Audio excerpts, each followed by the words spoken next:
TR இந்த வீட்டுக்கு வந்து 3 மாசம் ஆச்சு. இன்னும் கூட நீ ஒரு பொண்ணு கிட்ட கூட பேசல. ஆமா, ஏரியா ஃபுல்லா அழகான பிக்கெல்லாம் கொட்டி கிடக்கு பாரு.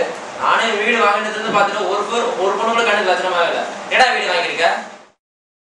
அதுக்கு வேணா பண்ணுவாங்களாமா. என் ஸ்ரீராமன் வீடெல்லாம் செட் ஆயிடுச்சால, சுத்தி இருக்கவங்களாம் நல்லா உங்ககிட்ட பேசுறாங்களா? சுத்தி இருக்கிறவங்க எங்ககிட்ட பேசுறாங்களோ இல்லையோ, இந்த வீட்டை பத்தி மட்டும் நல்லா பேசுறாங்களா. முக்கியமா இந்த ரூமை பத்தி என்னடா சொன்னாங்க அப்படி? கரண்ட் போயிடுச்சு. இதெல்லாம் இந்த கபர்ல கரண்ட் இருக்கும் பாரா.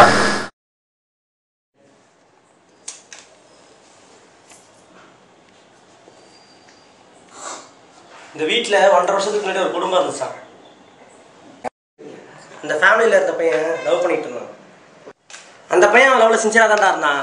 ஆனால் அந்த பொண்ணு தான் வேற யாரையா கல்யாணம் பண்ணி போயிடுச்சான். இந்த பையன் லவ் ஃபெயிலியர்ல சோகமாயிட்டான். அது அவன் வீட்டில் எல்லாருக்கும் விஷயம் தெரிஞ்ச போது அவனை சமாதானப்படுத்த, இந்த வயசுல இதெல்லாம் சகலம் தான், உங்க லவ் உண்மையானதான் இருந்திருந்தா அது கண்டிப்பா ஜெயிச்சிருக்குன்னு சொன்னாங்க. அவன் காதல பொய்ன்னு சொன்னது அவனால தாங்கிக்க முடியல. அது அவனை ரொம்ப பாதிச்சிருச்சு. வைத்தியமாவே ஆக்கிடுச்சான். தினமும் இந்த ரூம்ல கையெல்லாம் கிழிச்சுட்டு செவரு ஃபுல்லா அவன் நம்பர் பேரையும் காதல் போயிடலன்னு எழுதிக்கிட்டே இருப்பான்.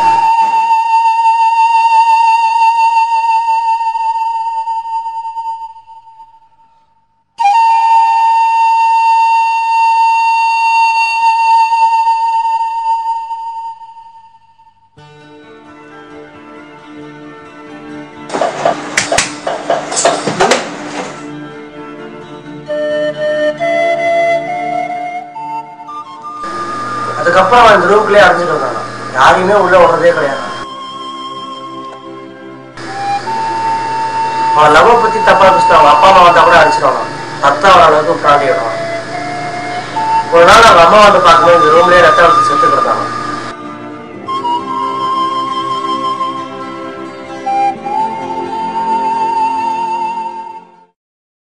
It was a suicide.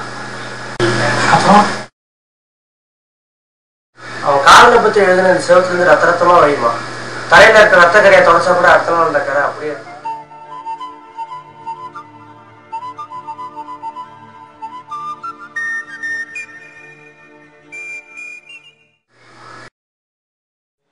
ஆனா வந்து நானும் இந்த வீட்டுக்கு வந்ததுல இருந்து பாக்குறேன், ஒயிட் வாஷ் பண்ண இந்த ரூம்ல ஒரு ரத்த கரையை கூட காணும். ஆக மொத்தம் இந்த வசந்த மாளிகையிலையும் ஒரு தேவதார் வாழ்ந்திருக்கான்னு சொல்லு.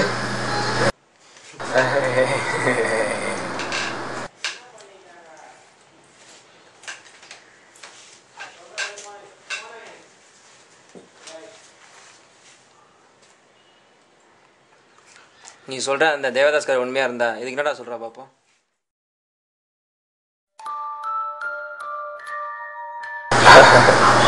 ஆமா, வந்து கண்ணு குத்த போறோம் பாரு. அடம் வச்சு எல்லாம் போவோம்.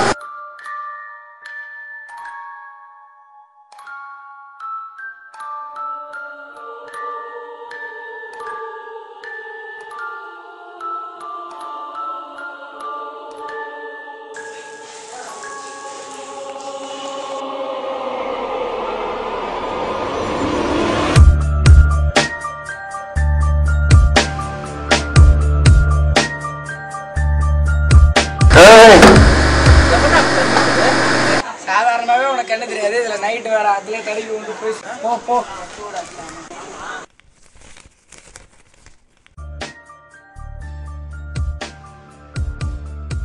அங்க பாருடா,